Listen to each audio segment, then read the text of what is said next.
Come along, children. Now we're going to have a little music.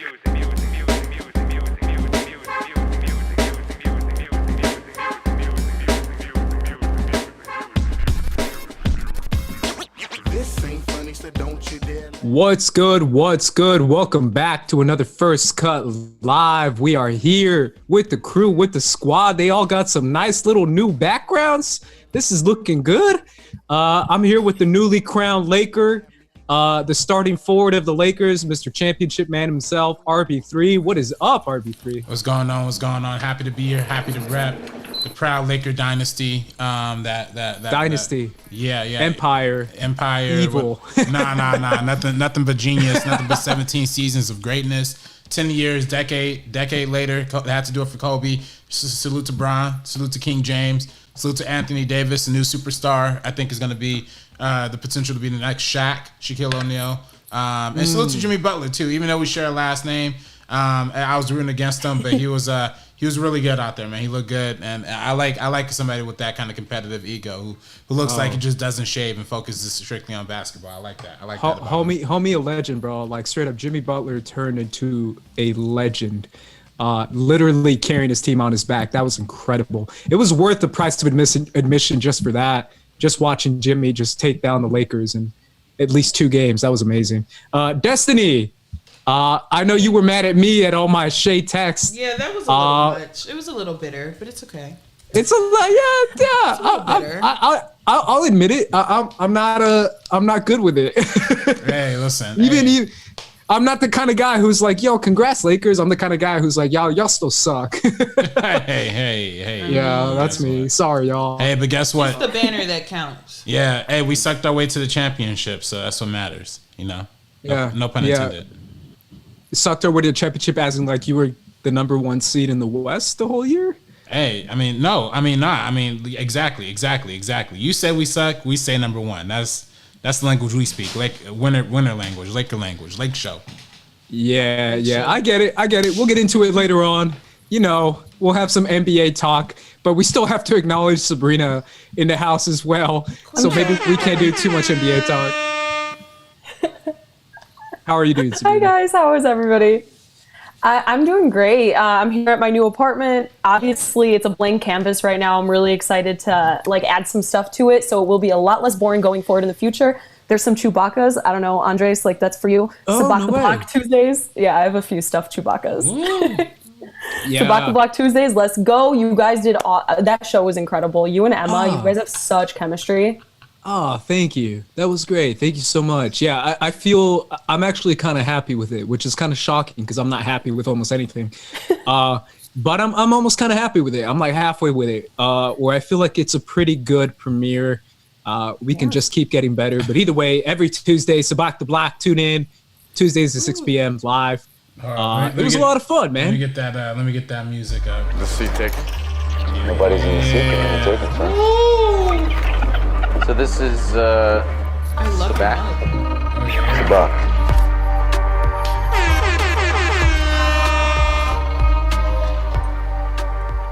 Yeah, that's my new favorite jam. Every Tuesday, y'all check that out, 6 p.m. Also, salute to Caden Riley. My boys are watching together at Kay's place right now. They just texted me right now. So salute to those two. See Kate in the live chat too. I see Kate in the chat right now. Yes. What's up, Kate? What's up, Riley? That's amazing. Yeah, and obviously thank you to URB3 for hooking it up with the entire show, man. Sabak the Block would literally not be possible without you. So I really do appreciate it, man. That was a good first episode. We had some technical difficulties, but it's all good. We're gonna overcome that this week, and it's gonna be fire. So. Yeah, it's gonna be dope. I'm already planning what we have in store, so be prepared for that. With that being said, let me do a little quick catch up. Besides the championship game, because I feel like we can talk about that a lot. How was your guys' weekend? I'll start with you, Sabrina. Obviously, your new spot is kind of like what you've been dealing with. Anything else that's been new, or how's that been going? Yeah, just a lot of moving, checking out some shows. I told you guys last week, but I started Emily in Paris. I finished it in about 2 days, super short.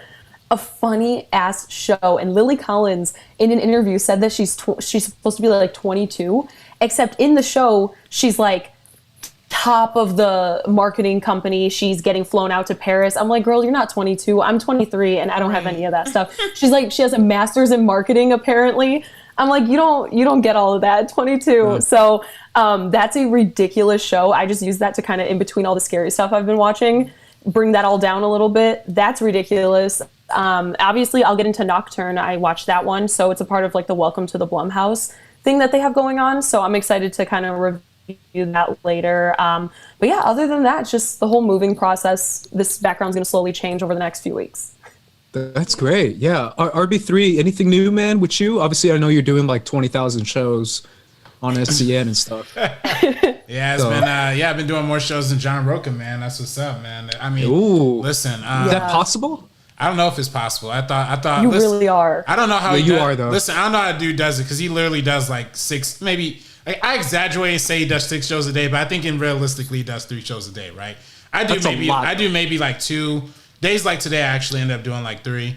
But like, you know, I'm exhausted. Like I just end up like falling asleep right after. So I don't know how people have that resilience. You know, I gotta start drinking coffee or something, maybe. So. Do you not drink coffee? I still don't drink coffee. Nah, I never drink coffee. Is that like a purposeful thing where you're like anti-coffee or? I just don't like it. I just don't like the taste. Religious thing? Okay. I don't like the taste. No, I just don't like the taste.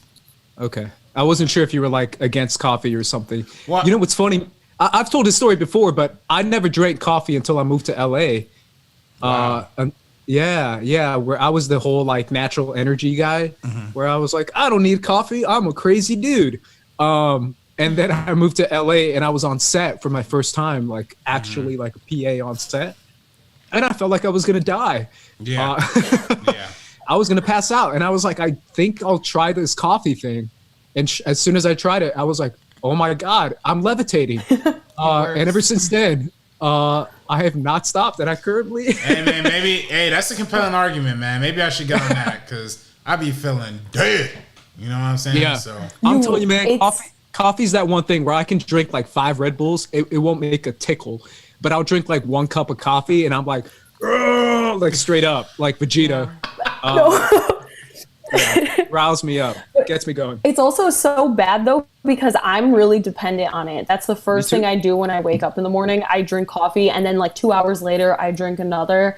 It's a habit, man. So kudos to you guys for obviously RB3 still doesn't drink coffee. I remember I was like kind of shocked when I first met him because one of the first places we ever hung out at was a coffee shop. Yeah. And he's like, nah, I'll get an orange juice. Yeah. I remember that. Nah. It is kind of strange though, because I feel like when I go to coffee shops or even when I go out to places, I'll drink tea more than I'll drink coffee. You guys have seen me drink tea. Yeah. It's one of those things where that's usually what I prefer over coffee. Yeah, Destiny's been trying to get me into tea. She's been I love tea. Trying to get me. Yeah, tea's great. I got him a little bit into tea. He gets like the tea lemonades at Starbucks. I don't know if I could do like a full blown like British tea where it's like, you know, they wake up every morning and they drink their tea. So and what then are you drinking? Half tea? No, I'm saying like I do tea like when I'm out and shit. Like that's my like an iced tea. Yeah, that's my dangerous. That's my dangerous stuff. Oh, see, I only drink it at home. I'll never get a tea from places. A nice jasmine tea, black tea, green tea, lavender for nighttime. Lavender, sleeping time. Earl Grey, chamomile. Earl Grey, yeah. Have you ever drank Earl Grey? Nah, I just heard that Close one your time, mouth. so I'm just. Yeah, I've tried them all, and I've gone to like tea places and stuff like that. But either way, guys, we're in spooky season. It's October, but more importantly, it's 3 weeks away from Election Day. Is it 3 weeks? 3 weeks today? Something like that. Yeah, but I'm dropping on my ballot this Saturday. So vote early. Yeah. So obviously, guys, the most important thing right now is election. We're currently in California, so it's a little bit different for us considering how the vote usually goes in California, but it's still not an excuse to go out and vote. Texas, we're all vote. Gonna do it. Texas, vote. Pennsylvania, vote. Arizona, vote. North Carolina, we could win North Carolina. Georgia. They standing out in Georgia Georgia. and Florida. They got black people standing in lines in Georgia for 4 hours every single day for the early voting. They are trying to suppress that vote. Don't let them. Go out there, get to those polls. Make sure that we get that we get ourselves represented. Whatever side you on, you know what I mean? Even though I prefer you vote for one side, obviously. But go out there and vote. Make sure your voice is heard. So yeah, I mean, it's Georgia, it's Florida, it's Texas, it's Pennsylvania, it's Ohio, Pennsylvania Arizona. Is on the cusp. Yeah. Arizona is purple. Texas is almost purple. Texas is almost Florida there. is purplish. South Carolina, salute to Jamie Harrelson. Broke the fundraising record, $53 million. He even outraised your boy Beto O'Rourke, Andres. So really historic stuff. And hopefully he takes out Lindsey Graham in South Carolina. We could win that too. So it'll be really, really great to see more black and brown people being represented in the high courts and Congress and in the presidency. So. Yeah, that's super important, guys. And obviously that's what we want to recommend to you guys before we get into anything that we're going to talk about today is to go out and vote, is to be aware and be knowledgeable and read up on stuff and make sure you're knowledgeable on what is going on, considering it's so important now more than ever. 2020, everyone keeps talking about how it's one of the most important elections ever, but it kind of is. Oh, yeah. So go out and vote, do your part. We have plenty of time to do it. We're all going to do it early. At least I think we are. You said you're doing it Saturday, RB3? I'm dropping off ballot Saturday for sure. Got you. I'm gonna do it once I'm over there, which is gonna be soon. I'm heading over there in a little bit. That's what's up. But Sabrina, you sent us a Halloween bracket movie thing by text just now, and I kind of want to run through it. I kind of want to let you run through it, just because you're the probably the most horrifying person here. No, the most horror-centered person on First Cut. Yeah. Considering RB3 and I are we like horror, but we're not like super into it as you are. I really like this bracket. That's the reason I actually posted on my Instagram yesterday, because I didn't even think about adding it to First Cut. But at the same time, I feel like this hits a lot of the horror kind of topics, because there's ones that are lighter, funnier, definitely more children oriented. And then we go to the classics and we go to stuff that's actually scarier. So I like this combination. If you guys are ready to start, let's do it. Get into it. Yeah. So obviously, all right. So. Oh, are you pulling it up too, RB3? Yeah, I got it up on screen right here. Oh, no way. Yeah, look at you, man. Oh, awesome. Run through it real quick. Yeah. So first, obviously, we have Hocus Pocus versus Halloween Town, two films that are in a similar vein. For me personally, I'm going to choose Halloween Town because that was one of my favorites when I was a kid. So that one's like near and dear to my heart for nostalgia purposes. So I'm going to pick Halloween Town. What do you guys think? RB3, what do you think? I am going to go with, oh man, this is tough. It's tough, right? That's a real tough one. Yeah. Because I love Hocus Pocus. It's so good. Yeah. I feel like Halloween Town came directly to our homes too. You know what I mean? Like literally, with Disney Channel. So Channel Hocus Pocus did too. I'm gonna give the side edge to Hocus Pocus because it might be in a minority here. So. All right. So I'm gonna split it and go Halloween Town with Sabrina.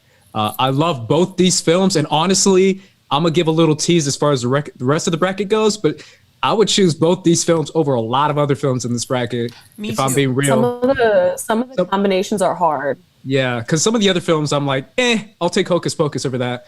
So, but I'm still going Halloween Town because I feel like Halloween Town is just so classic and legendary. Benny, the skeleton cab driver, shout out to you, bro. I'm going Halloween Town. And shout out to Calibur's Revenge too. Halloween Town 2. That one's even better. Halloween I love Town Halloween High. Town. Ooh, I've never seen that. It's on Disney Plus. No. You need to watch it. I should, yeah. And yeah, return to Halloween Town. There are 4 Halloween Town movies, people. I stopped at Halloween Town too. But yeah, I'll go Halloween Town. So Destiny, you're the deciding vote. Because we have 2 votes for Halloween Town and we have 1 vote. So you can either tie it and we could go to the chat, or you can break the tie and you could give it to Halloween Town. You know what? This is so hard for me, but for me, I think the deciding factor is going to be Hocus Pocus has a song. I'm gonna go with Hocus Yeah. Pocus. And a dance scene too. And It's a dance full-blown scene. dance scene. Yeah. Yeah. And I Okay, love so- Kimberly J. Brown, but in Halloween Town's one of my favorites. But I'm gonna go Hocus Pocus. So it's a tie. We got to break that tie, guys. Damn. Anyone in the chat, break it now. Hocus Pocus or Halloween Town, let us know in the chat down below because we are currently stuck. And while they pick in the chat, we can move on to the next one, Sabrina, if that's cool with you. Yeah. All right, so let's go to the next one, and we'll do Scream versus Carrie. So two very different films. Obviously, one more of like a horror parody of the genre, but still a really great, solid film. And then Stephen King's Carrie. That's a classic. This one's really tough for me. This one's probably the worst combination for me. So I'm actually not going to go first. I'm going to think about it for a second. Okay, I'll go first. And I think I'm going to pull an upset here. At least I think. I'm going to go Carrie. Wow. I agree. For several reasons. But I still think it's better than Scream, if I'm being real. So I'll go Carrie. So that's my vote. Wow. Well, RB3. I'll go. Listen, I love Carrie. We talked about Carrie when we did an episode on Brian De Palma. I think it's an excellent film. I think it's a historic, classic horror film. I think it, had a lot of themes and it was brilliant in a lot of ways, and it really put Stephen King adaptations on the map too. But that being said, Scream is one of my personal favorite horror movies ever. I kind of, like the parody angle of it. Frankly, I kind of always thought it was one of the more inventive horror movies, and I kind of feel like, I just think it just does things that most other horror movies just aren't really inclined to doing. So I don't know. I personally go Scream over Carrie. I definitely will recognize Carrie for the historical relevance and how many people put on the map. Literally put Sissy Spacek on the map, Brian De Palma on the map, Stephen King on the map. Did all that historical stuff. Totally understand that. But for my personal preference, I go Scream. Destiny. I'm gonna go Carrie. I like There we Scream, go. but I'm gonna go Carrie. So Sabrina, you have the deciding vote for this one. What do you think? This is so tough. So last night I ended up choosing Scream, which I'm actually really surprised about. Even though it is one of my favorites, I have a huge place in my heart for Carrie, all things Stephen King, of course. I think tonight I'm going to give the edge to Carrie. Oh, there we go. So that's the first one where we had a full pick. By the way, let's go back to the chat a little bit. Manuel says Halloween Town. MK Songbird says Hocus Pocus. Nolan says Hocus Pocus. Robert says Hocus Pocus. Amazing Web says Hocus Pocus. So I guess Hocus Pocus won. Taste. Cade, Okay. Riley, which if y'all still watching, text us. Let's see what's Cade's gonna up. agree with me. Yeah.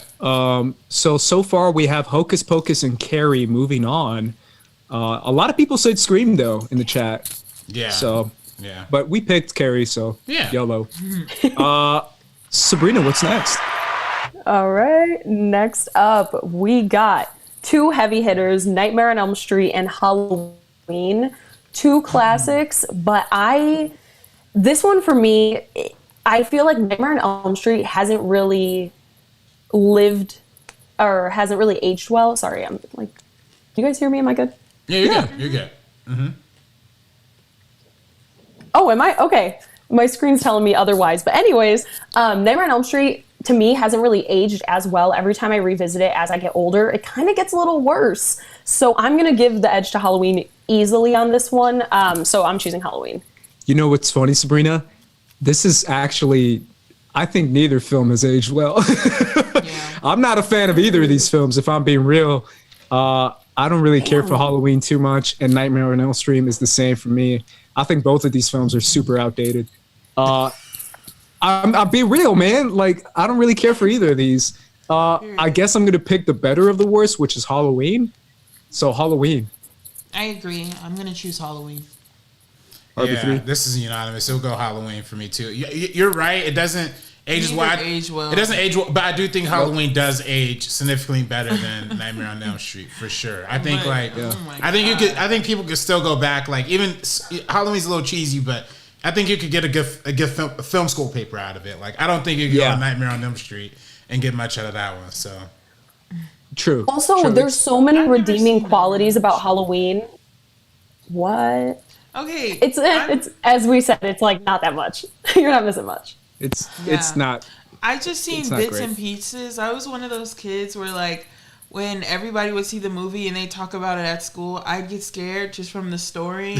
So I know what happens in the whole movie, but I don't want to see it. I would love to see a modern remake of Nightmare, not a Michael Bay version, Really? but like a real because I think the idea of having dreams, like a dream come to life, I think you could do some really good stuff, like with some like real mental health themes in it, like these days. You know what I mean? Like it just can't be cheesy. Just don't make it cheesy.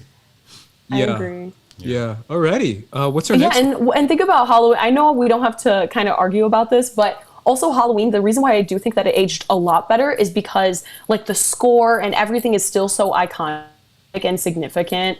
That's like my biggest thing with Halloween. That's why I still enjoy it. But yeah, moving on to our next one, we have Nightmare Before Christmas and Beetlejuice. This is an easy one for me, but I'm going to go to Andres first. I'll go to Destiny first Oh wow. because she looks like she wants to say something. She's a Disney queen. Beetlejuice wins. Beetlejuice Really? wins. Yeah. Okay. I like Nightmare Before Christmas. I have a little bit of an attitude about it because Nightmare Before Christmas has like a cult fandom, and I've actually had to deal with those people because I worked for Disney. So like, Ooh. I have a stigma against all of those human beings and how they dress, Oh, and how they act, yikes. and how they talk, and yeah. Damn, but, bro. Going after the Hot movie Topic. itself. So you know exactly what I'm talking about. I do know because See a brand, I'm you one of those understand the people.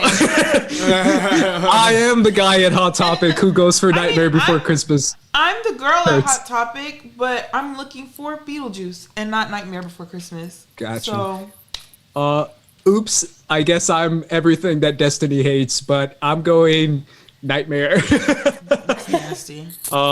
Yeah, sorry. I like Beetlejuice, I really do. And I shout out to Beetlejuice the musical. I love Beetlejuice the musical. But I still have to go Nightmare. So RB3. It's a good movie. It's solid. It's a good movie. Yeah. RB3, what do you think, man? You know, it's crazy because the first time I actually watched Beetlejuice was my freshman year of college on Halloween. And like I remember it because I loved it so much. I said, this is gonna be my new Halloween tradition every year. And it ended up being one of them. I always like watching Beetlejuice on Halloween.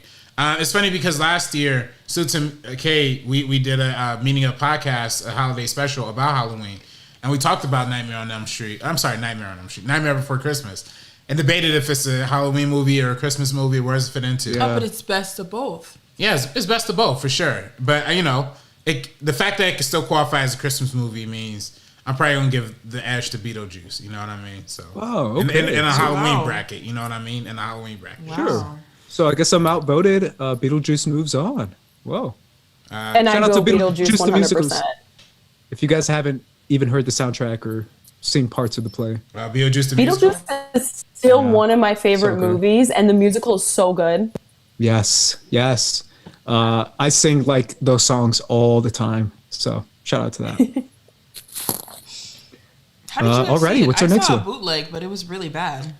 I also saw the boot. Okay, good.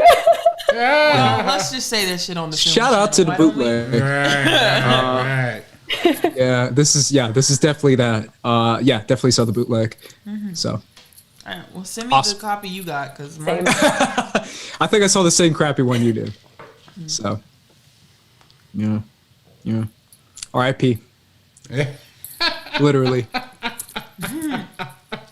Yeah. In Sabrina. Oh my God, what happened? Oh. No, I have no idea. you said Beetlejuice too many times. yeah. You have to say Sabrina 3 times. I should show up in the mirror. What just happened? Daniel.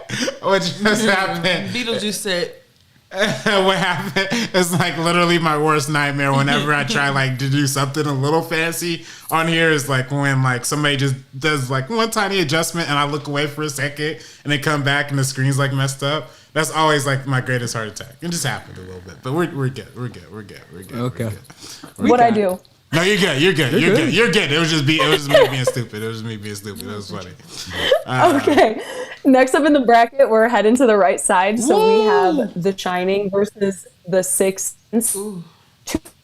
I absolutely love. Obviously, I recently stayed at the Stanley Hotel for my birthday, but The Sixth Sense is actually the movie that made me start to love movies, because I was like 8 years old, didn't know the twist, and I was really paying attention. I remember being absolutely mind blown. But unfortunately, love The Sixth Sense still, but I'm gonna have to go with The Shining on this one. It's classic. This is an easy one for me. There's one movie that's like one of the greatest movies of all time, and one of them that's like, oh yeah, remember the twist? This is The Shining by a mile, like by a lot of miles. The filmmaking, the score, the acting, the imagery, the cinematography. Like, this is a film, and it's so freaking good. It's one of my favorite horror movies of all time. We talked about it on the Mike Flanagan episode, Sabrina, with Clark. And Clark said that she does not like this movie. And I was like, yikes. Because I love it so much. 100% The Shining. Yeah, I would also, too, go with The Shining. It's definitely one of the greatest horror movies, like you said, ever. It's, like, massively subversive in a way it, like, takes its approach to... you know, just like it incorporates so many different genres of horror and just all into one thing. So I think it's great. I think it's brilliant. I literally, if I could get it, I have a book that's literally just about like the meanings of the Shining, because I had a class about it. And it was like this thick of a book, like this. You know, it's pretty good. So yeah, ways you can break it down. I just won't speak. Well, what's up? I just won't. Do it. Come on. Well, no, I like The Sixth Sense. I was very surprised, and I wasn't really that scared by it. So, but you don't like being scared, though. You don't like being scared. So you like a horror movie if it doesn't scare you. Yeah.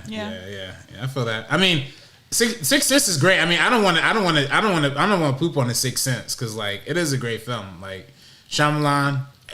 Back then, Shyamalan was directing like his life depended on it. Like you go back and watch Unbreakable and you watch The Sixth Sense, and just the camera tricks that he was doing, like the storytelling he was just doing, just straight just from the camera, just not even through the writing. It was brilliant. Yeah. It was brilliant stuff. But we might never see that kind of filmmaking come from anybody again. But I don't know. Sixth Sense is great, but you're talking about this is an unfair comparison. Yeah. It's tough. It's like. It's more about eras, right? Failure, yeah.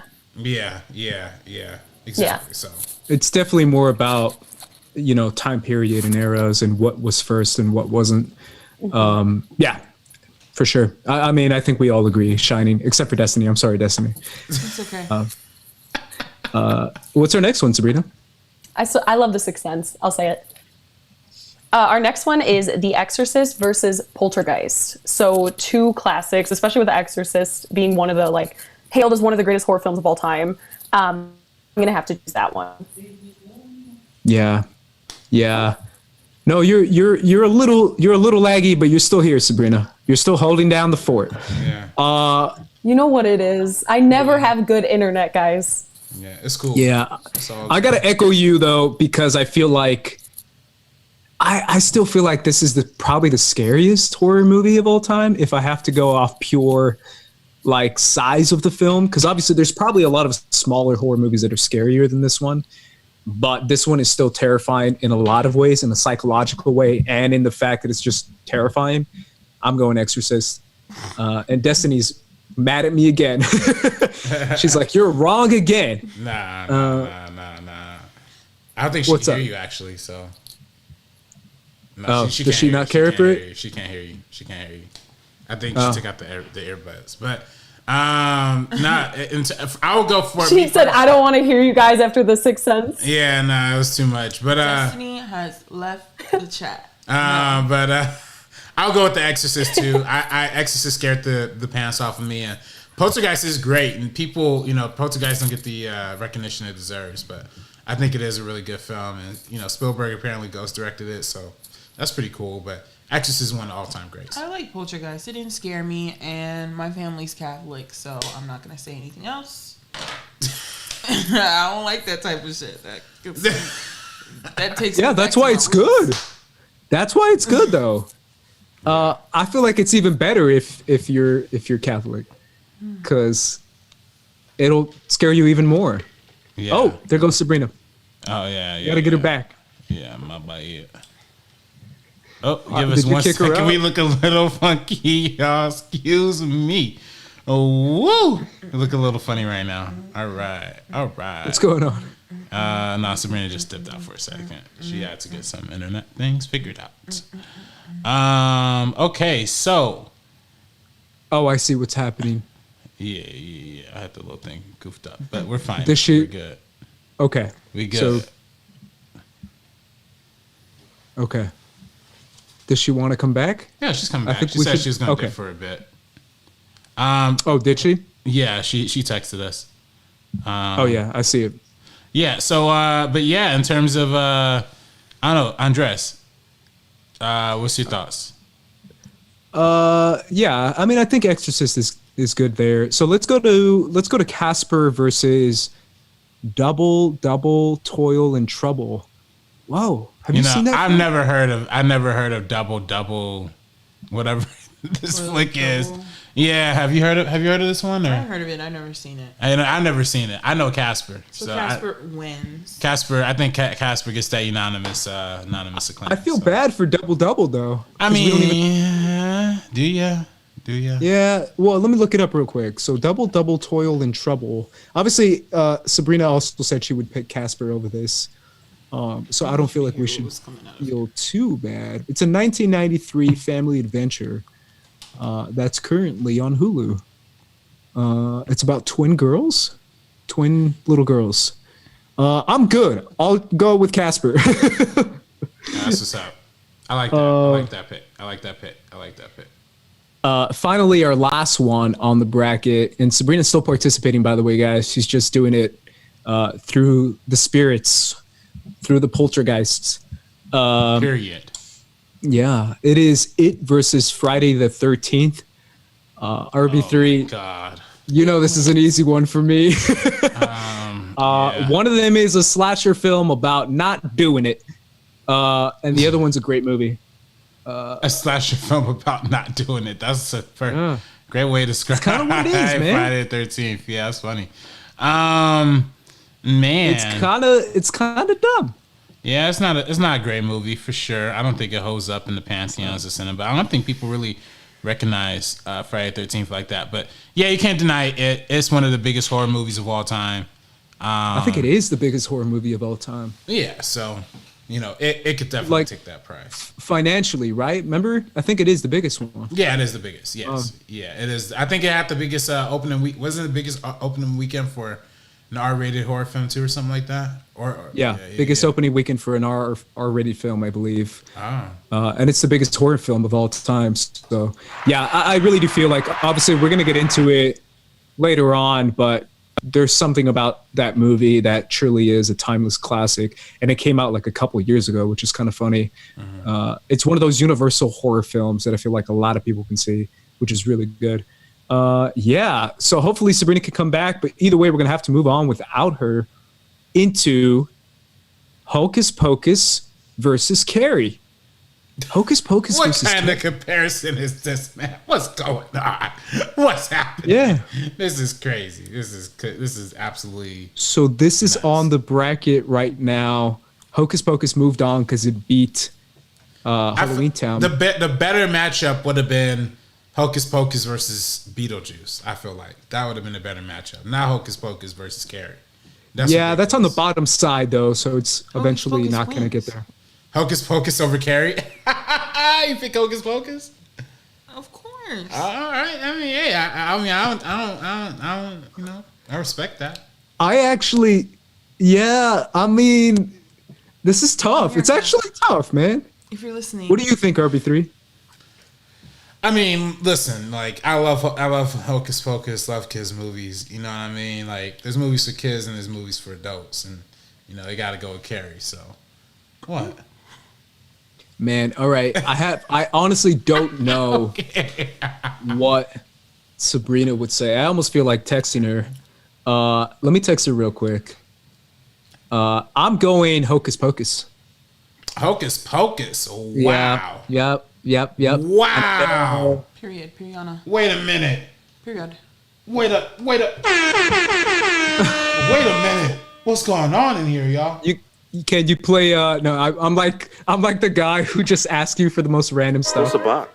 Oh, Go with a "Put a Spell on You" song. Pull it up out of nowhere. Man, I wish I had that one. I still have this one. Brittany, bitch. I like that one. Oh, there you go. And bottom line, you're a loser. That was a good one too. There you go. Yeah. Sabrina says Carrie. We have ourselves a tie. Guys. Okay, so we have me, Carrie, Sabrina, Carrie, you two, Hocus Pocus. We gotta let the chat decide. For this one. All right. So the chat so far, there's one vote for Carrie. And everybody else is Hocus Pocus? No, there's just nobody else. Nobody. Who's responded yet. How many people we got watching? God dang, man! People like this video. Share it. Tweet it. Come on. What's going on? Oh, she back. Hey. Move to my living room. Hopefully it's better. You said Carrie? Oh, Carrie versus Hocus Pocus? Yeah. What? What's 100%. Hocus Pocus? Well, no, I like Hocus Pocus for what it is, but I enjoy Carrie a lot more, obviously. I love the for what it is.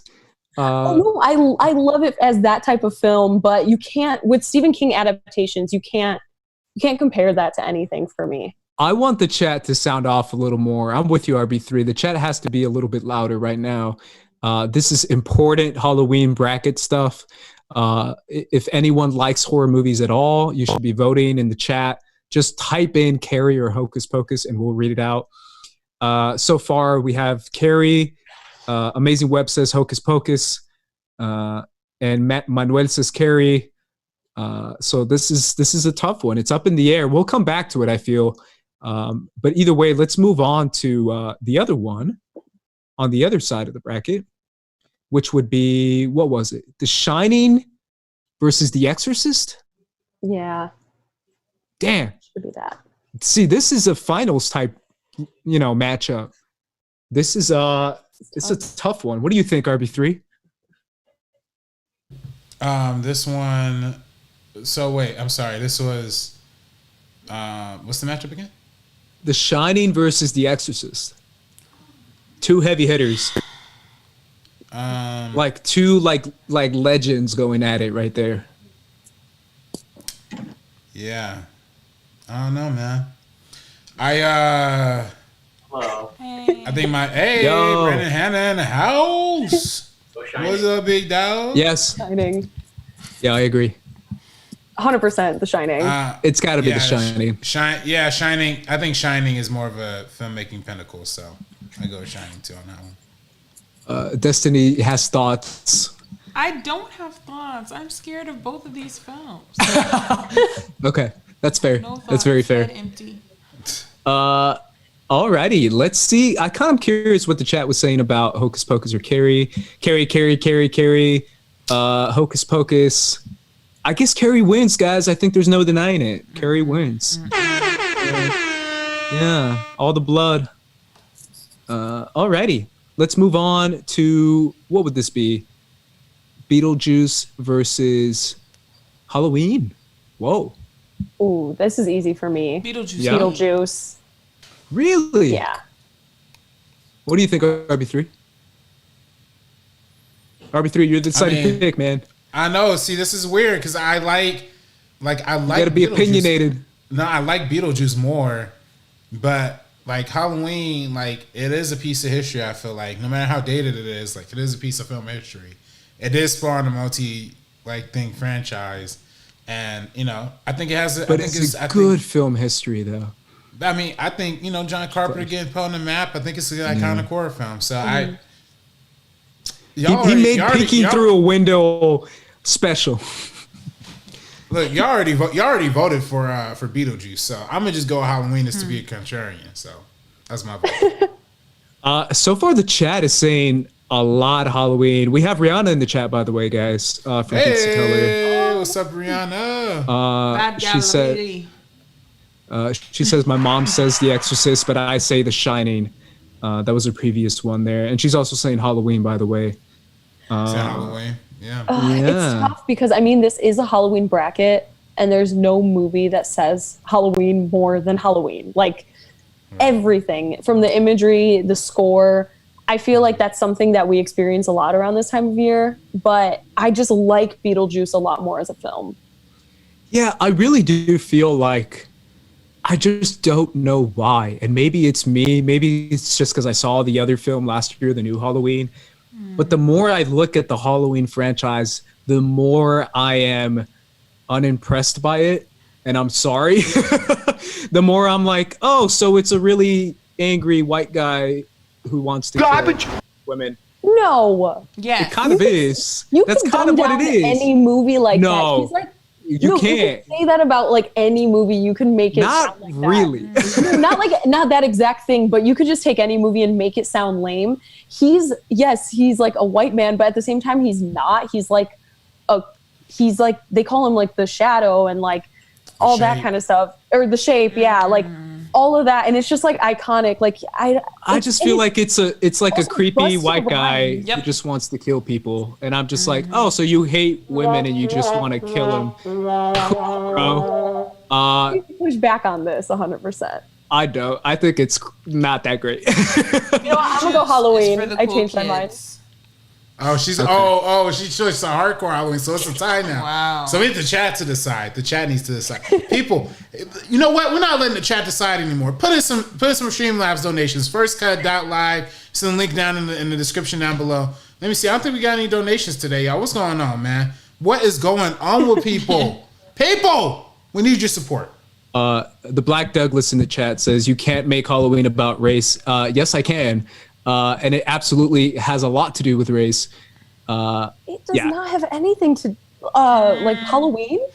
The movie? Yeah, I feel like, to me, like, okay, RB3, you and I saw that. What's that show on Netflix called?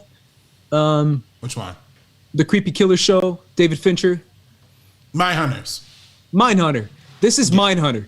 This is a guy, a serial killer, creepy guy. And if you read up on these kind of homies, like they have that innate, integrated, disturbed. It's just one of those things that I feel like you cannot talk about their background as one of the factors of what they're doing. And to me, it's just so unimpressive. I just don't like Halloween.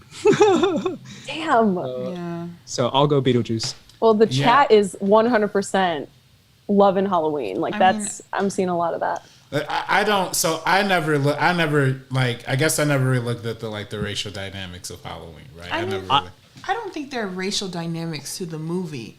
The fact is, this is just a crazy white man with a knife. Yeah, I mean, it happens every who's just day. trying to kill women. It happens That's it. in the real world.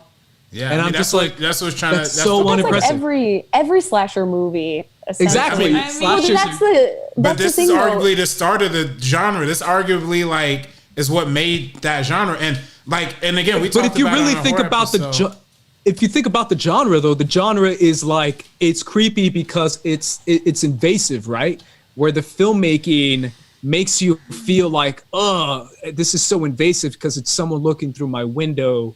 It's someone who's looking at me when I'm changing, or it's supposed to be like this invasive type of filmmaking, which was so groundbreaking back in the day. But I feel like nowadays it's just like, it's a guy who's looking through a window and the camera looks like it's his POV. And that was so crazy back in the day because you're like, whoa, it's his POV.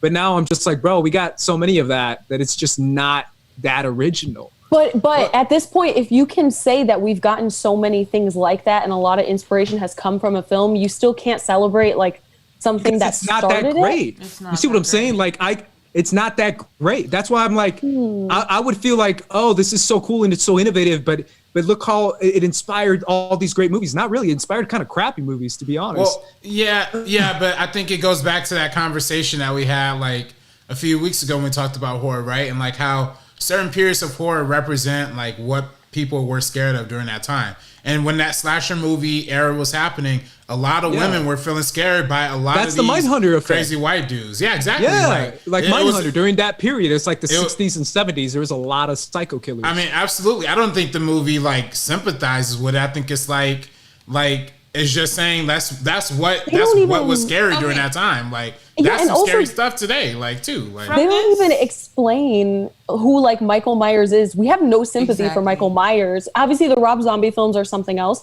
but in all of these, we never have sympathy for Michael Myers. We always see him as this kind of being rather than an actual human. So, but also, I love like the whole like final girl trope. Like, I really do love seeing badass women like make it out and into the end. And Jamie Lee Curtis is like the scream queen. Yeah. Yeah, I mean, this is obviously just my take. No one else, has to have the same opinion. I just, when I go back and I watch the Halloween movies and I see the whole, like, he's peeking through your window, he sees you when you're changing. It's just so unimpressive to me. I'm just like, yeah, it's a creepy dude. Cool. Okay, so my question is this, from this conversation, a mini question. So if you feel this way about these fictional films, how do you feel about the potential for them to make movies about real killers real guys who like really do, like the Jack before you say anything, Jeffrey Dahmer movie, before did you see that Ted Bundy movie? No, listen, before you answer, Andres, I'll say this. If there's one thing, hi mom, sorry. If there's one thing Andres is, he's consistent as F, because he will go on the same exact, or if not a harder rant on the Ted Bundys, on any kind of thing that Ted Bundy romanticizes was real. Yeah. He was actually crazy. He actually, he did more than murder. He was on some really sick shit. And like, it truly happened. It's something historical that happened, and it's kind of disgusting how people are fascinated with it and fixated on him because they think he's, the hot killer, and it's like, it's kind of nasty. But it's historical because people just didn't see that coming. Yeah. So I feel like I was kind of interested to see the movie. How did you feel about it? Do you watch stuff like that? I didn't see it. No. So I don't know. I'm not sure what you're asking. Are you asking if I like the movie, or if I'm cool with them making that movie? Your take is that you're not impressed by these films that are about these creepy guys. But what about these films that are being made about real ass creepy guys? Yeah. What do you mean? Do you still hate it? Yeah, he still hates them. He still hates them, trust me. As like film? Yes.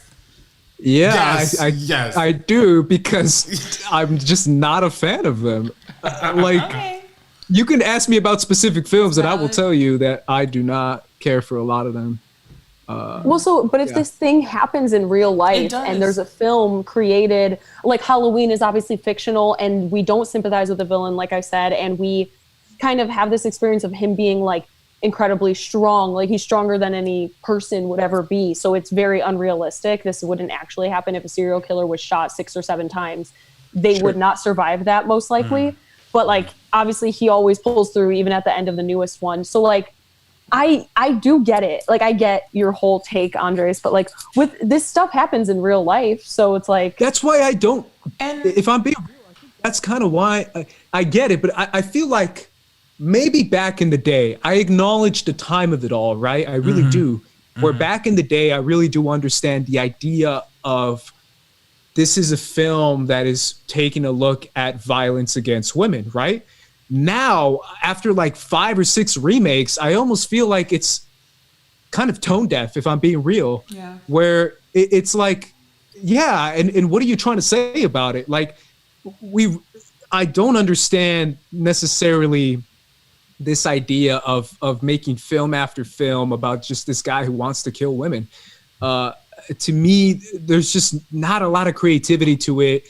It's more about the meta jokes of it all, of him just getting up and walking away. I don't necessarily see the creepiness of it all anymore. I just feel like it's so outdone and just so overrun that there's just nothing to it. That's how I felt about the remake. That's how I felt about the other movies that came out. You're not excited for the sequel. We already know. I just don't necessarily care for people going like, oh, he's back. He's coming back. Look, oh my God, well, he disappeared. And I'm just like, cool. Those scenes where he's in the asylum just like looking. I don't know. It is interesting because I feel like Scream 2, the intro to Scream 2 with like Jada Pinkett Smith, I feel like that kind of speaks volumes about the audience of those kind of slasher films, because she's kind of not really getting it. She's not really like loving the film. And then as she's actually getting like stabbed at the theater, it's this like long drawn out thing purposefully, because, and it kind of shows like everybody in the theater doesn't even realize until she's like actually dead that, you know, she was actually going through it, because the entire place was like celebrating the film that they were watching stab. So I think that that's really interesting, and stuff like that kind of plays on those kind of tropes. But even in the new one, it's like, I know we've been talking about Halloween for a while, but the new one is like half men, half women, basically. I think there might be like one or two more deaths of women rather than men, but it's pretty half-half. Yeah. Yeah, I think they definitely acknowledge that for sure. Yeah, this is obviously everyone can enjoy what they want to enjoy. This isn't me trying to take that away. I'm just expressing how I feel about these films. I don't disagree with you. I agree with you, but you know. Someone sent a super chat right now. My phone just froze. Andrew Hale. He says, "Where is James Wan's The Conjuring in all of this? LOL, kidding. Great work, just showing my support." Yeah, he's not on the list, so he's not in the tournament. Yeah, it was just crazy because James Wan created 3 horror franchises that's not getting any love here. So, we also got a stream laugh from Rihanna. Thank you so much, Rihanna, for a donation talking about Stop the Halloween. Wait, what was it? Stop the Halloween Town Slander? I think that's what it was. Or Stop the Halloween Slander. That's what it was. Yeah. So, yeah, Stop the Halloween Slander. So, we got to stop that slander. That's me. We got to stop it. Yeah, people are mad at me. But we have the Black Douglas again going after me saying, you know, judge Halloween by Halloween and not the prequel and the sequels. I am judging Halloween by Halloween, and I don't think it's that great. But he fights Busta Rhymes in the sequels. You got to take that into account too. And JGL, shout out to JGL, Joseph Gordon-Levitt. Oh yeah, I love him. Yeah, he's in one of the Halloween films. I forget which one. Paul Rudd too. Halloween H2O. Halloween H2O. Yeah, H2O. Halloween water, man. That's the one I like. Yeah. About water. No, I'm kidding. What's next in the bracket?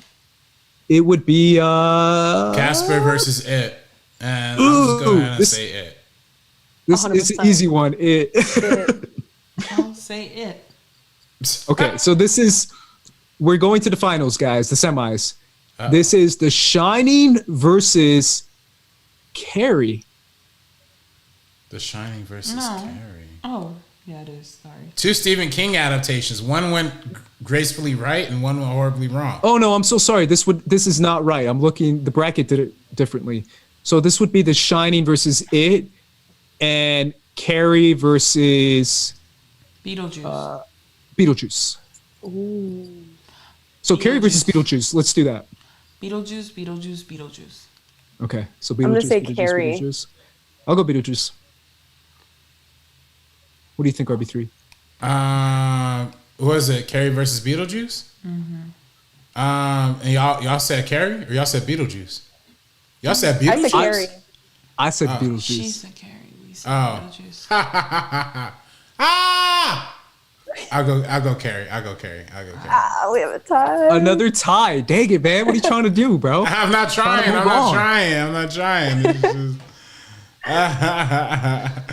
I like Carrie, and I just think it's an important piece of cinema. You know what I mean? It's an important. All right, let's see what the chat says between Carrie and Beetlejuice. Sound off right now. Now we're going to no joke, and this is no joke, Sabrina. You know this. The Shining and It happen to be 2 of my favorite horror films of all time. It's actually really tough for me, and I know that might be silly for some other people who don't like it, because there's a lot of them out there. Man, this is hard. What do you think, Sabrina? This is probably just like that would be my top matchup. 2. This is like, this would probably I would take either of these 2 over Beetlejuice or Carrie, to be honest. 100%. If this was like The Shining versus Carrie, it'd be The Shining, and then if it was It versus Beetlejuice, It 100%. I talked about Stephen King. I love Stephen King, so these are both adaptations both that Stephen I King. absolutely adore. So this is like a really interesting matchup since they're both Stephen King. Oh, get back to me. Go to RB3 and Destiny. I'll go. I mean, I have to go with the one that I said that I consider to be the best. Man, do I? I don't even know. It's hard. I'm going to you, RB3. I'll make it easy. I'm going for The Shining. Okay. Two Yeah, I Stephen would King assume you would. adaptations. Like I said before, one went right, one went wrong. At I'm least about to from rant Stephen King's about one eyes. in a little bit, but Yeah, but I know what I'm like saying. I like The Shining. It's one of my favorites. all right, I'll go to The Shining. I really do feel like it's an incredible film. Just film in general, not even the horror film of it all. Even though I feel like it is incredible too, and it's a lot deeper than people give it credit for. Shout out to both of these films, but I'll go The Shining. So Sabrina. I picked The Shining last night, but still giving so much love to it. But I will go The Shining. Destiny. Oh, sorry. My bad. I will choose it, but Yeah, I love it. Bro, I'm telling you, man, that movie is low key. Like 30 years from now, I think it'll stand a test of time. it. Yeah, Oh, yeah, as it's like still gonna be like a scary. classic. Like there's so many moments in the film, lines in the film. You like popcorn, right, Georgie? Every line in there is just hysterical. The way he performed it is incredible too. What's the homie's name? Skarsgård? Bill Skarsgård. Bill Skarsgård. Yeah. Great film. Oh, you're So talking now- about the new one. He is in the new one. Yeah. Oh, No, you're I voting said. for. Oh, you're talking about the new one. Oh, Yeah. you're voting for the old one this whole yeah. time. Well, that's a mini series. It's not a film. Have you watched it recently? No. I'm scared. Besides Tim Curry, everything else is pretty bad. It does not hold Maybe up. I should rewatch, but I was so Okay, scared so- by it. It's not as scary as when we were kids. So help me out, guys. Our final is Beetlejuice versus The Shining. Beetlejuice wins. Wait, how did? So wait. Did Carrie get outvoted or what happened? Like what? Wait, What no, happened to Carrie? Yeah. Did Carrie get outvoted? Yeah, because I picked Beetlejuice, right? Oh no, we didn't go to the chat, right? Yeah, we got to go to the chat. Carrie versus Beetlejuice. So far, no one responded. I mean, Kate Van D says Beetlejuice all day, so Well, I say she has the biggest vote of them all. Oh. Beetlejuice it is. I was gonna say while we waiting, I want to shout out to our boy Max. Oh man, let me get his name, man, because I always shoot. But shout out to Maxwell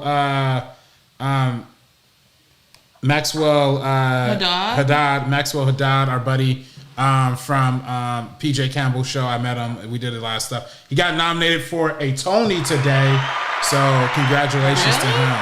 Yeah, for best play. He was a producer on the play. They got nominated for best play. So congratulations, really great dude.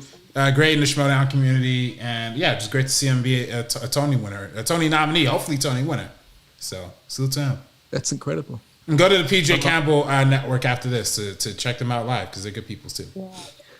Okay, so Franco says Carrie, Jason Solo says Beetlejuice, Daniel says Carrie, It's Carrie. Kate reiterates that Beetlejuice it is.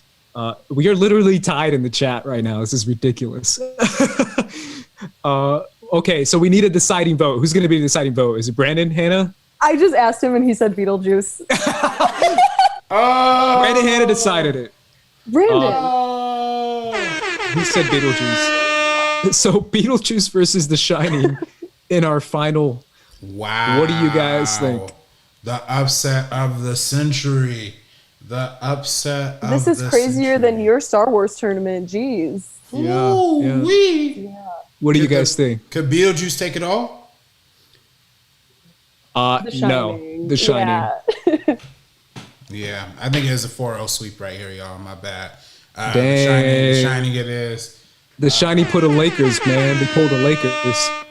Yeah, no, it's a good time. It's a good time.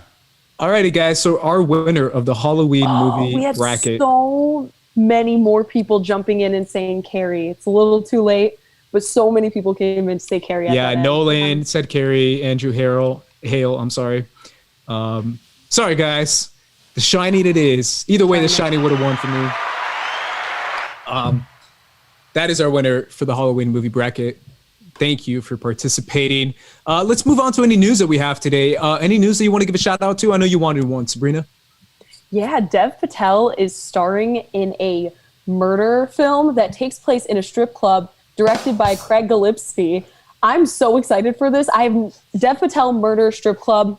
I want to see it. That's all the words that I saw right away. And I was like, I was trolling you in the chat earlier on, but I'm low key like slightly, I don't know how to say this. I don't get the hype for this necessarily, where I'm like, what's going on? Why is this the biggest movie news story of the week?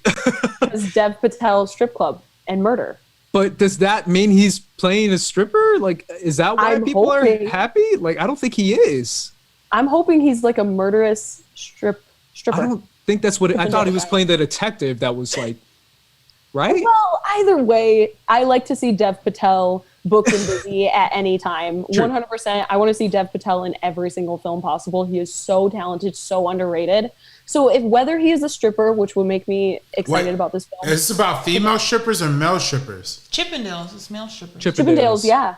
Oh. Ooh. That's why I'm excited too. I'm like murderous Magic Mike.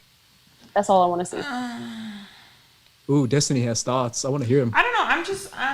I'm not a male stripper person. I'm not really excited by this. Just personal opinion. But it's a murder movie too. RB3 is a male stripper person though. Clearly. Right? Ooh. Chippendales good people, man. But yeah, I just hope they cast how many Chippendales do you know? I just hope they cast my boy Billy Rock. Salute to Billy Rock. We did a video together with Anthony Padilla. Only male stripper I've ever met in my entire life. That's why you do know some male strippers then. No, he's the one male stripper I've ever met. RB3 hangs out with a lot of male strippers. I forgot. No. Billy Rock, the one male I remember the male stripper party you told me about. No. I just keep amplifying it. But Billy Rock. Wait, weren't you a male? No, hey, weren't you a male? Hey, listen. If I had that body, if Channing Tatum was able to make it, I could do it too. But hey, salute to Billy Rock, good dude. Hope he gets cast in the movie. Salute to Dev Patel too, because he was really underrated in that movie Lion. And he's incredible in Lion, man. Yeah. And I feel like he didn't get any awards. Was supposed to come out. Yeah. A24 guys. They try to give him some awards attention. I think that was low key. Like, I feel like I'm doing something bad, but wasn't that like the last Weinstein thing? Ooh. I think it was. Was it?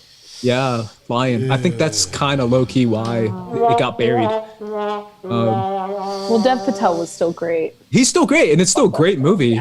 Yeah. It's still very much like a Beatty movie, but I still loved it. Oscar Beatty, I mean.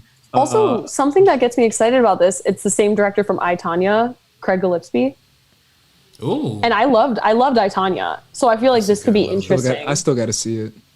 Haven't seen it, sorry. Oh, yeah. So actually, okay, this is the story. It tells the true story of a guy named Steve, who's an Indian immigrant who transforms a struggling LA club into a nightlife hotspot. So he's like the owner of the strip club. Like, cool. Good for him. I'm excited. Is Dev Patel, is he Indian? Is he? He's Indian, right? He's Indian. Yeah, he was in Slumdog Millionaire. Okay. And he. I know that, but. Yeah. But I just didn't know if it was Pakistani or. Yeah. But yeah, my bad. So I guess this is like the true story of like the Chippendales, like how they were formed. I don't know where murder comes into it. I hope he's just as good as Matthew McConaughey was in Magic Mike.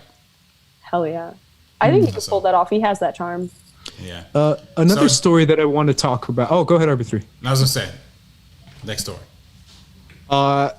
Disney did a stockholders meeting, an executive meeting, and they talked about how they want to put their focus when it comes to their content into Disney Plus, into their streaming service. Mainly, they didn't say because of what happened this year, but kind of what happened this year and kind of what the tea leaves are telling them. It's showing that movie theaters are dying, and Disney just literally threw them an anchor while they were drowning. Like low key, like that's kind of what happened. Disney was like, oh, y'all are drowning? Cool, we're out then. Instead of like helping theaters out, they threw them an anchor and they're like, oh, y'all gonna die. We're gonna make sure you die faster. So Disney low key kind of shifting their focus on Disney streaming and Disney Plus kind of shows you the irony of it all, RB3, right? Considering that we said, and we've been saying ever since like we've been doing this show, that Disney Studios is kind of the only movies that are gonna be in theaters in the future. And now even they're like, oh yeah, but theaters are dying, so peace. Obviously they're still gonna have movies in theaters, but I still feel like this is kind of crazy considering they have basically a controlling interest having to say, you guys have to open for our movies no matter what. And at the same time, we can still take it off anytime we want to and go to streaming. And movie theaters have no bargaining chip because Disney is the biggest movie studio out there, and people always go see Disney movies in droves. So they don't have a way necessarily to counteract anything that Disney is doing. It's absolutely insane to me. To me, this is like theaters are like, hey, I'm drowning, and Disney's like, here's an anchor, drown faster because we're going to streaming. Of the Mickey Mouse voice where he's like, if you had to run a fucking business, and then you'd understand, but you don't. So, you know what I'm talking about? It's Kim Kardashian. Yeah. If you run a business. Listen, it's fucking Mickey. If you. Yeah. Yeah, but to me, this shows like everything is going to streaming, and the only studio that doesn't have to go to streaming is Disney. And even they're like, yeah, we're going to streaming. We're focusing on streaming. I think if AMC survives, they'll throw a Disney movie in there in the end. Oh, 100. Like they'll still release their big movies in theaters because I feel like that's financially the best decision. Mm-hmm. I just feel like even Disney is like, we'll probably only do the biggest of the biggest, like the Marvels and the Star Wars, and that's like the Black Widow, obviously. Yeah, like everything Black like Widow, that. Star Wars. Yeah. This, like, I understand where Disney's coming from because the CEO, not that I agree with it or anything, but the CEO talked about how they've been like planning this process for a while, and that COVID didn't start it or whatever, but it accelerated it 100%. So it's just one of those things, and I think they're putting their all into their streaming platform because obviously we have big ass jug. We got WandaVision. We got so much like Falcon and Winter Soldier. We have a ton of Marvel huge properties that instead of making a film, they're making them into series. And so they're like elongating these stories. They're creating more content and it's going straight to the streaming service. It's like, think about if somebody signs up and they stay on. I just realized I had a Hulu account that I've been paying for I don't even know how long, haven't even used it. So that could be the same thing for like Disney Plus if you just sign up. And you just keep going with those subscriptions. Every single month you have to pay a certain fee. They have millions and millions of people on this already. It's just, I think it's just going to get bigger and bigger and bigger, but it's so sad. It's so disappointing for everything that's happening with theaters. It really is. And I know I always say this, but it really is incredible how theaters are now a dying art. Like the cinema industry is literally a dying art form, considering everything is now gonna be streaming, to the point that even the only studio that could save theaters, the only studio that is gonna be in theaters, I mean, is now even they're saying like, we're focusing on the future, and the future is streaming, which is true. The future is streaming, but I just feel like it's incredible to me that we might have a future where we won't have theaters. Like, just like the malls are dying, theaters are dying at a astronomical rate, to the point that we might live in a future where we won't have cinemas anymore. We won't have movie theaters because of that. It is sad because I really do feel like there is always the two arguments that have to be made, and RB3 is the king of making the pro-streaming argument, because he's right. Like, streaming offers more creativity, more diversity, more original stories, a focus on storytelling, and more accessibility. More accessibility. And it offers an opportunity for storytellers to tell stories that aren't necessarily like box office popcorn, right? Where you have to keep in mind, like, we have to keep entertaining them. So here's another action scene. Like, you can just tell what you want to tell and not care about all that stuff. And that's all true. But at the same time, I could still argue, my theater purist inside of me, the communal experience of watching a movie, the sacredness of going inside a movie theater and putting your phone away and enjoying something with strangers, the stranger effect of it all, where you're not just watching it with friends and family, you're watching it with people you don't know. And also films like my favorite films of the year, Sabrina, of the decade, Get Out, Hereditary, all those films, part of the reason why I loved it, La La Land is another one, was because of the theater experience I had. I felt like me and 100 other people were Chris in Get Out. Like, we were all rooting for Chris in Get Out. And we all felt like we were cheering at certain moments, like literally cheering. We were screaming at other moments. We were yelling at the screen. Like, I saw it in a very popping crowd when I saw Get Out. And part of that is the reason why I chose it as my favorite movie of the decade. And now I'm going to have to watch movies like Get Out on my laptop. And it's kind of shitty. Well, the thing is, I 100% agree with you. I cannot believe how long it's been since I've been in a theater. Even when it hit like the month point a few months ago, that was like the longest I had been throughout my entire adulthood. And that's the thing, is that entire communal experience, because in Get Out, during certain moments, you can hear everybody being like immersed into a certain story all together at the same time. When certain things happen, everybody's experiencing it all at once. Plus, another example that I kind of mentioned a while back is that I watched Marriage Story in a theater with RB3, and then I went to go see it again before it came out on Netflix. And then I watched it on Netflix, and I was barely paying attention to it, unfortunately.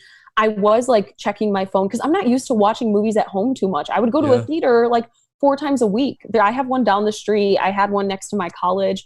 And I'm just so used to having that experience that when I'm home, there's so many things around me to distract me, unfortunately. And obviously that's changed a little bit during the pandemic because I am seeing new releases at home for the first time. And so I am paying more attention, but I'm still not getting that same experience of completely sitting in a dark room, being completely unaware of my surroundings, like instead of being home and like cooking dinner while watching a movie and pausing and things like that. There's just something about a theater that makes the experience so much more accelerated. And it's really sad because a lot of my favorite theater experiences were smaller films, were independent films. So the fact that we're even having that conversation of like, oh, in the future, all we're going to see is the big blockbusters, the Marvels, the Star Wars. And that's already sad enough. But to think about now what Disney's doing, that's even worse. Because like this, it's so heartbreaking. I think that's my thing, is like, there's something about,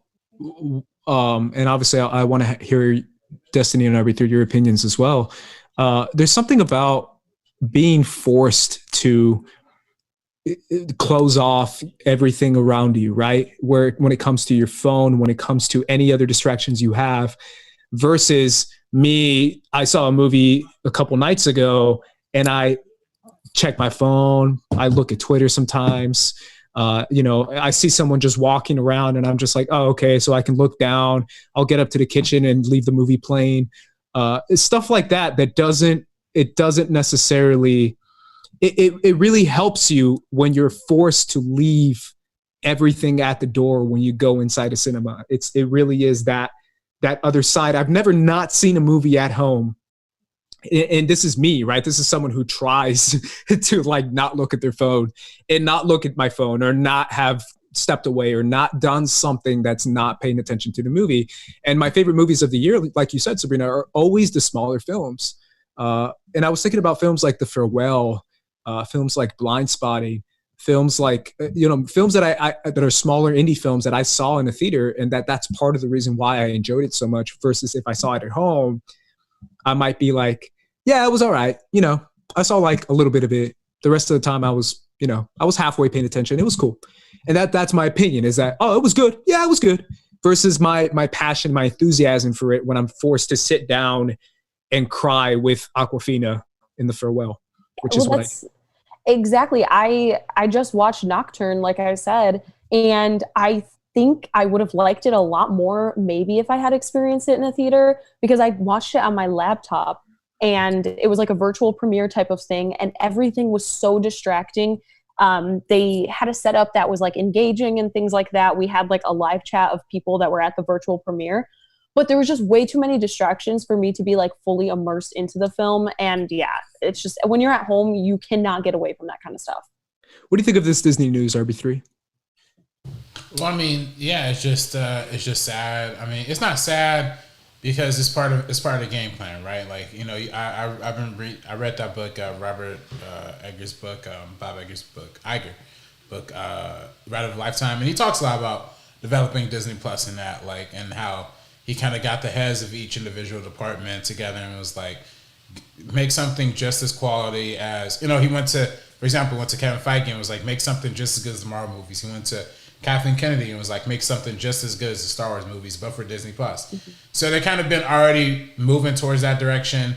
And I've enjoyed the original content that they've had on there, but yeah, if they want more people signing up, they got to make it their main focus. I just don't want it to become their only focus. You know, I don't want there to be like a situation where, you know, they're going to invest all this money for streaming movies and all this kind of stuff, and then the creators are not going to get paid off of it, right? Like there's like the same thing that they did with the music industry. Like when record albums, all that kind of sales kind of fell apart, they gave it streaming, and then streaming ends up not paying out artists as much, ends up being a lot more lucrative for the labels and the studios. So I mean, and in this case in particular, this is a move directly for Disney to make more money, right? Yeah. There's a move that they can make a lot of money, but still support the movie theater industry and still keep that alive and afloat. And, you know, also there's a reality where they could pay their employees too, right?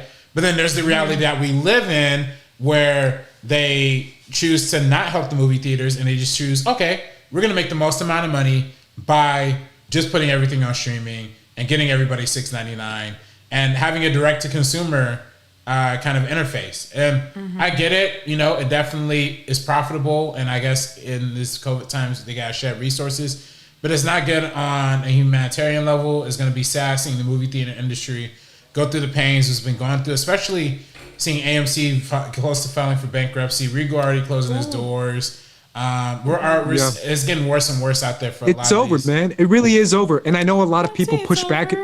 It kind of is, like when people get mad at me when I say that, but it's true. Like it's been like the amount of people that have been going to movies over the past 10 years has been dropping like this. Like straight up, if you look at charts, it's going down like that. And that was before COVID.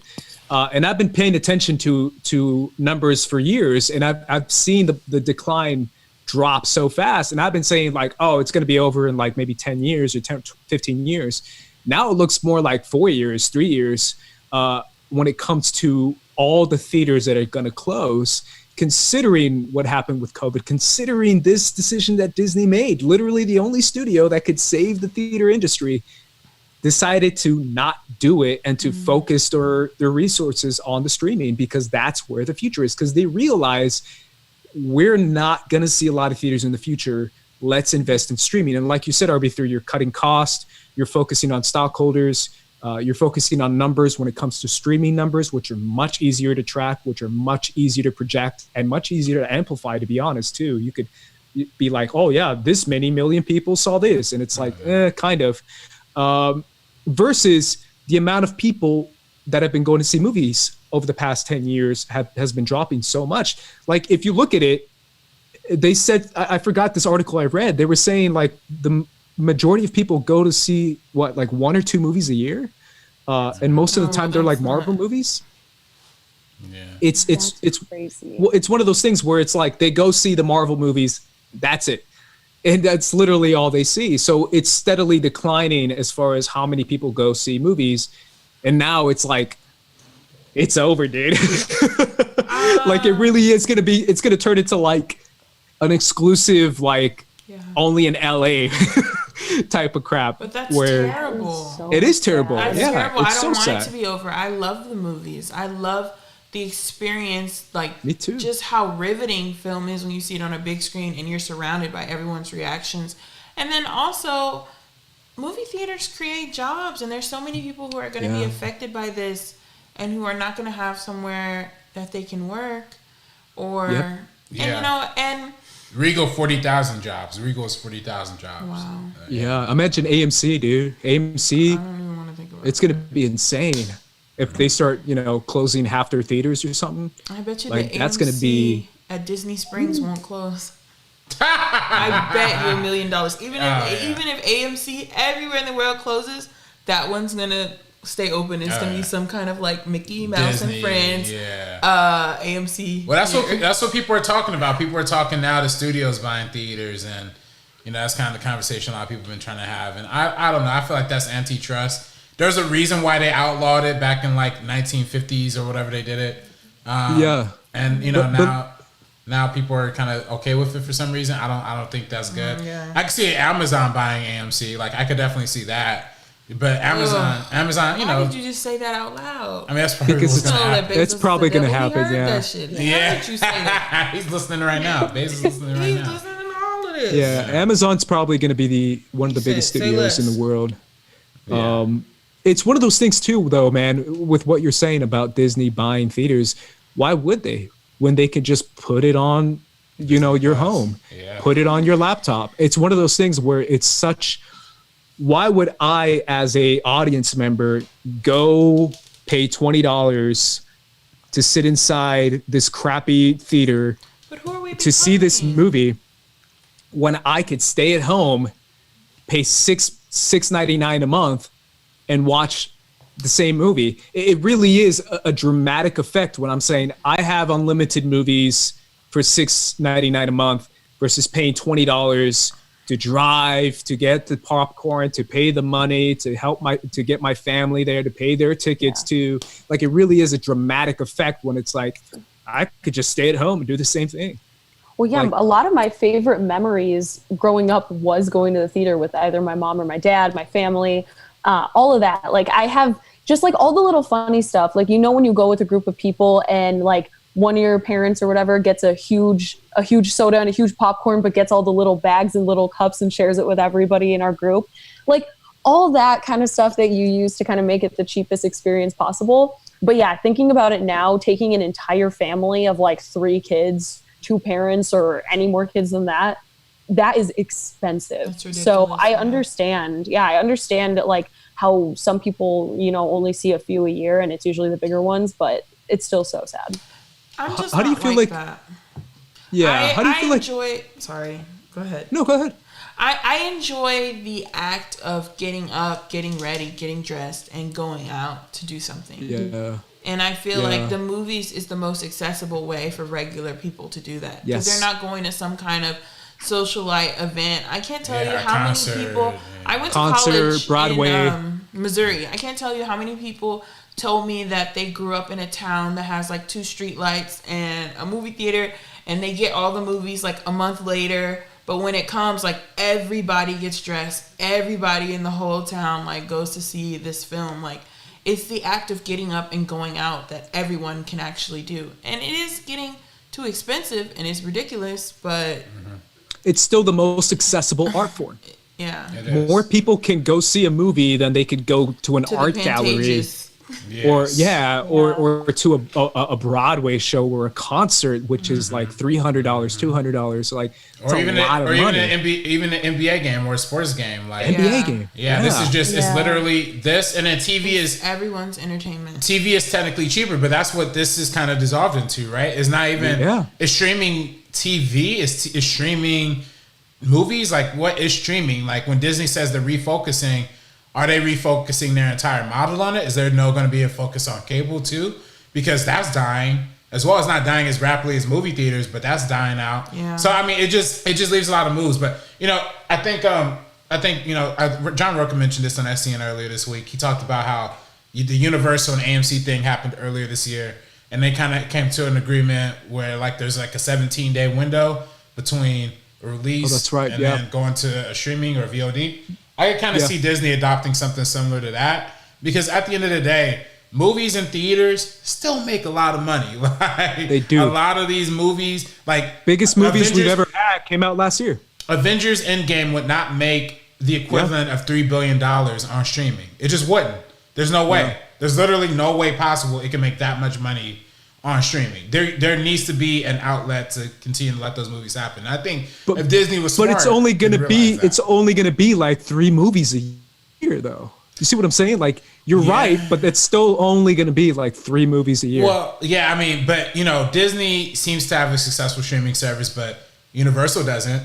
Paramount doesn't. Yeah. They're gonna keep trying, but they're gonna keep seemingly failing too. And HBO Max is doing well, but I think people are still the kind of movies that Warner Brothers makes, like the Harry Potters, the Lord of the Rings. People want to see those in theaters too. So I think there's still going to be an avenue for theaters, and there still needs to be an avenue for theaters for these studios to even think of being remotely profitable. I think Disney has a little bit of an upper hand with the streaming game, but I think they also have a vested interest in like keeping theaters around too. So there's some hope, but not much, It's going to be, I imagine, a scenario where they open the theaters for 1 or 2 movies that you go see, and then after a few months, it's closed down for a little bit, and then they reopen it again for another movie. I think that's what's going to happen. And it's only going to be one type of movie, which is mega blockbusters. Not even blockbusters, but like mega blockbusters that are going to be. Because I could even see big movies on, I could see $100 million movie on streaming. A couple $100 million movies on streaming when it comes to HBO Max and Disney Plus. The Irishman was like $300 million. No, I know Netflix, but Netflix doesn't count because Netflix spends like $200 million for like anything. Well, think about. But like I'm talking Disney Plus and HBO. I think they will. Yeah, think about stuff that's like low budget and ends up hitting theaters and then making an exuberant amount of money and being a wild success because of word of mouth and because of people going for those experiences. Something like a Get Out or Invisible Man or anything.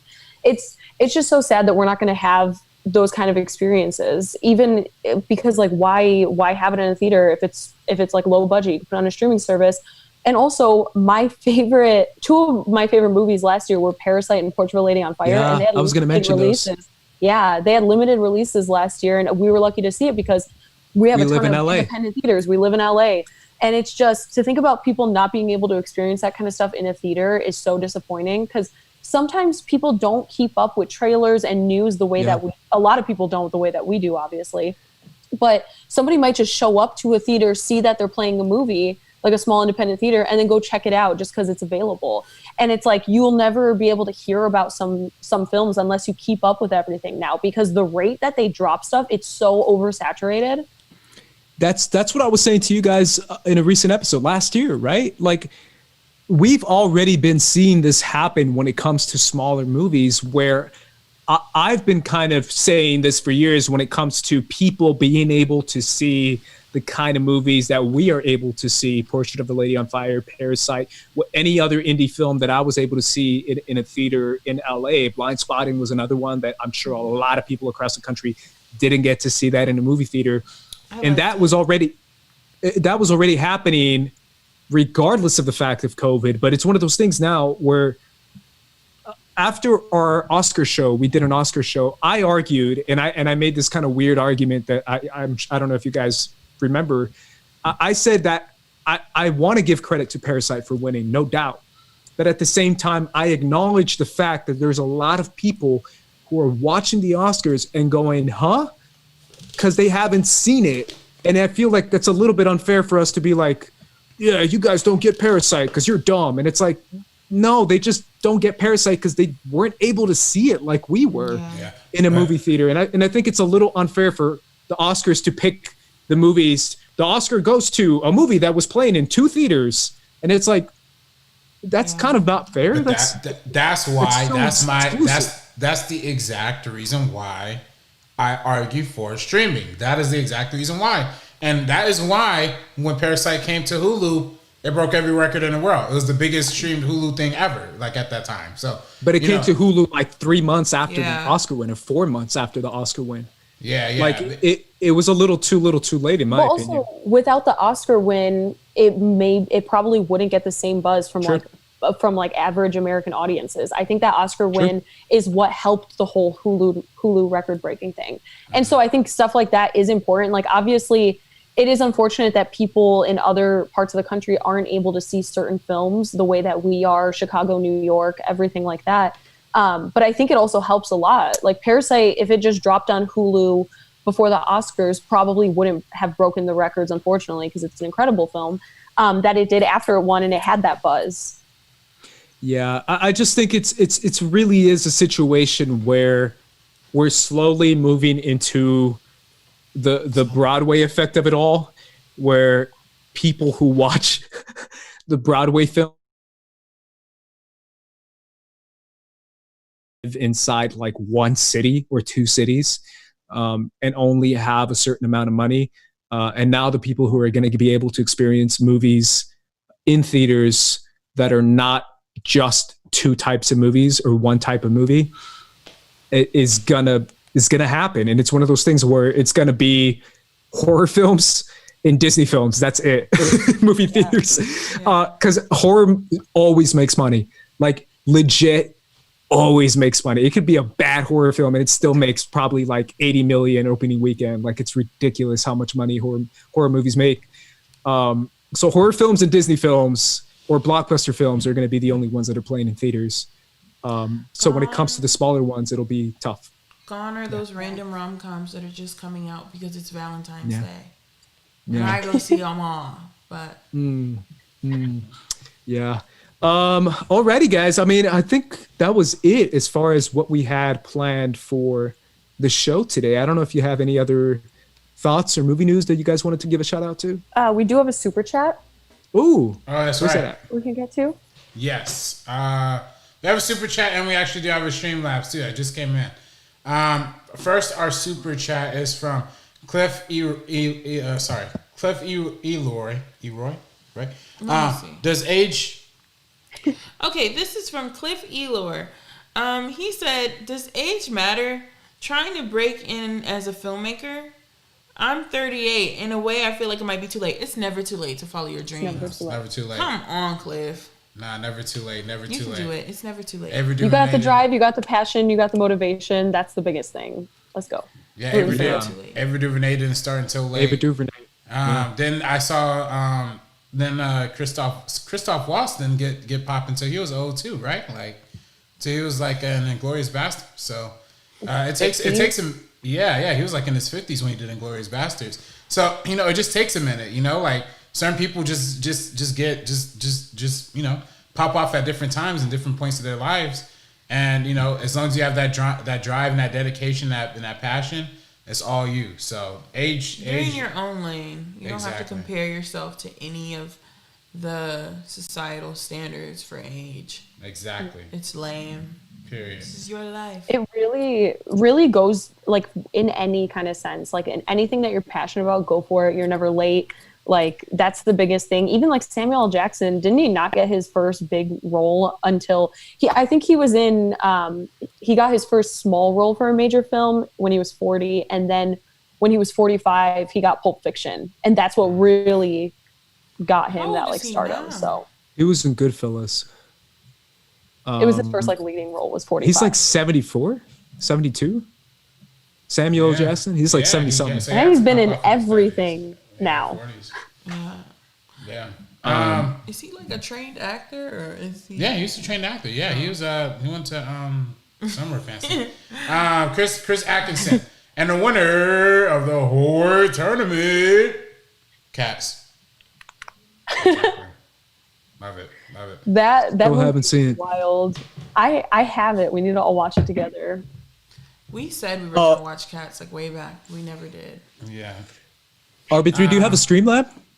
Yeah, we do have another Streamlab from Gotcha. Tony, ATH Media. So what's up, Tony? How you doing, buddy?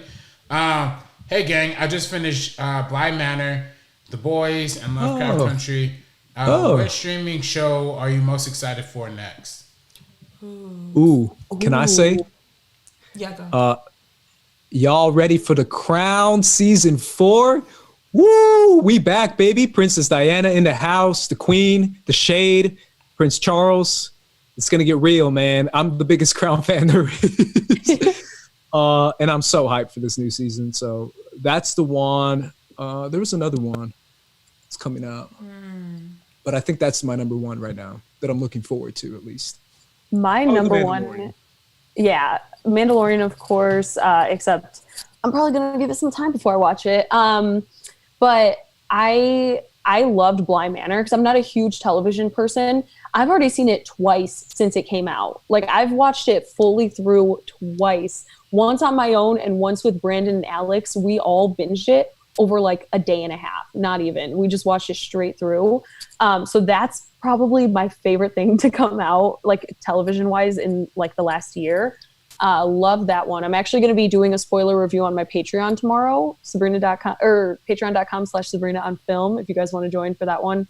Yeah, so I'm not really looking forward to too much television for the rest of the year, mostly just films like Nomadland, things like that. I'm not really looking forward to any streaming. I feel like it's been a really good year for streaming, and I've enjoyed watching all of these new shows. I'm really into Lovecraft right now, but I'm not really sure what's coming next when this ends. Yeah, I love Lovecraft. You know, I obviously love The Boys too. I'm still watching Hill House, still on Hill House. And I'm actually well, I guess I will say I'm waiting for Fargo. Fargo is currently airing, but it's airing weekly on FX on Hulu. So I'm just waiting for it to finish out so I could just binge it all the way through because that's one of my favorite shows like ever. And they got Chris Rock this season, so I'm excited for that. So I'll probably say that, even though it's currently airing on cable and on Hulu. But, you know, I'm excited to stream that. Any other Streamlabs? Nope, that's it. I want to end on this, and this is something that I was supposed to bring up earlier in the show, but I didn't. My bad. I want to end on this open letter that was just penned by 270 Latinx writers inside Hollywood who are asking for more. This is from the Hollywood Reporter. They said that more than 270 Latinx TV and film writers and showrunners and creators have penned an open letter that calls for more action on inclusivity and representation in the industry. The letter is titled "We Are Tired," and it asks for more stories about Latinx characters. It asks for a green light of projects, representation in all aspects of lives and culture, do away with repeating levels, and hire us for non-Latinx projects. This is something that I wanted to bring up because I feel like I talk about it a lot, and I feel like a lot of people don't acknowledge it. One, it's that report that came out 2 years ago that said that 2 to 3% of movies have a Latin either side character or main character in the film industry, even though 25% of the box office is made up of Latinos. Even this election year, more than any other voting minority, Latinos are the highest voting minority. They're the highest in box office numbers, and yet we are literally in no movies in Hollywood. And if you live in LA like we do, it's kind of a travesty even more, considering that LA is like all Mexicans. Like, you cannot walk to a corner without seeing a Mexican in LA. And to me, it's jarring that when I work in the film industry and then when I worked for my studio company, I was literally the only person of color there. In my entire company, it was all white guys. And this was my personal experience. So when you see that, and when you see that there's so many Latinos in LA and we can't be in films, like that to me is always something that's I've been saying forever. And it's something that I'm glad that these writers came out and said it. And I'm going to be a part of that movement, even though I'm obviously not one of them. I want to be a voice to say that I echo these 270 writers, and you can add my name to that list. Period. So Yeah, that is. I swear that was one. Oh my God. That was my bad.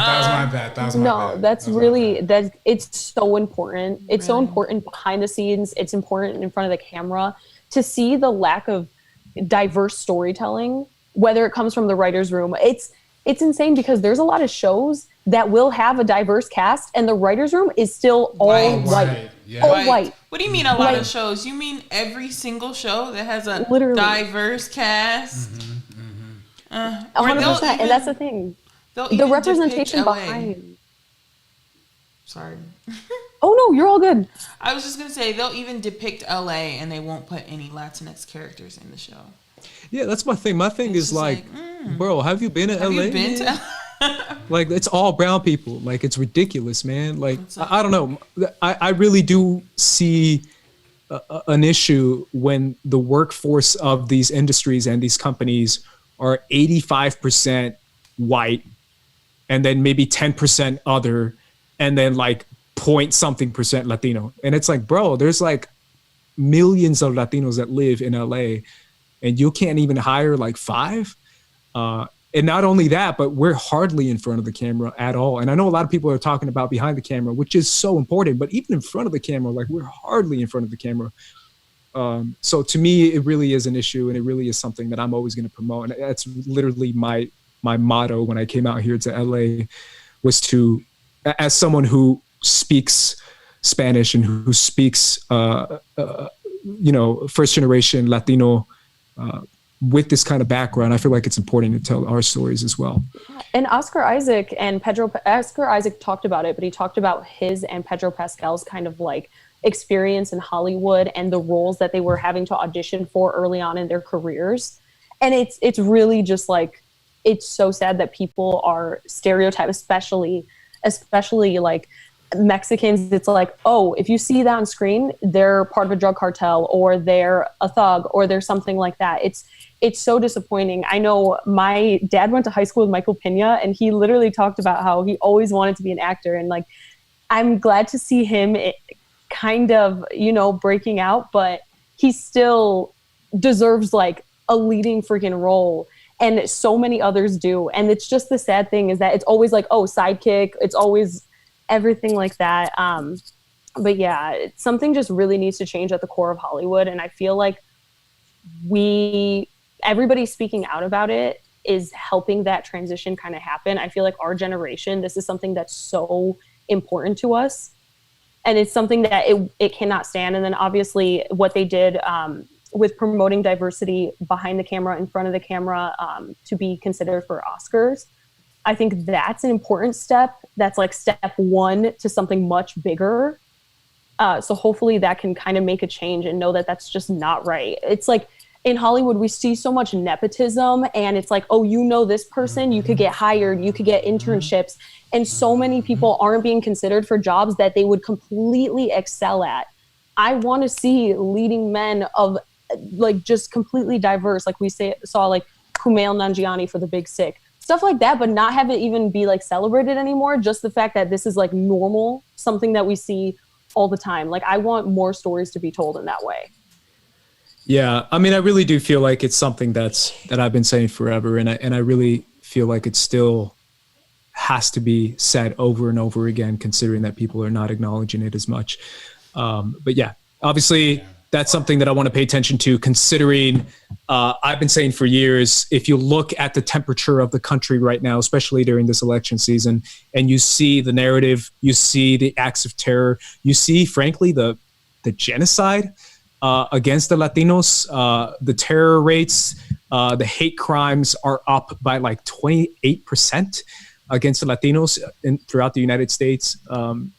When it comes to acts of terror, when it comes to hate crimes, when it comes to, frankly, racism, and when it comes to, I don't know how many times people have to say it, but when it comes to people in cages, kids in cages, parents in cages, and moms who are being ripped away from their children and being locked away, it's acts of terror that our own country is doing against Latinos. And then to top it all off, Hollywood reinforces stereotypes and doesn't hire Latinos.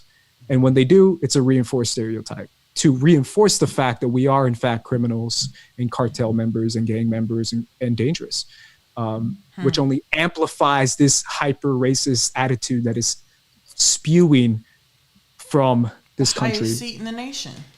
Yeah, and the highest seat in the nation. My thing is like, how can Hollywood preach this fake diversity BS when all they do is help the president make his argument for them? Like, you're putting brown people in roles of terror, and then the right side has to say, oh, look, see, roles of terror.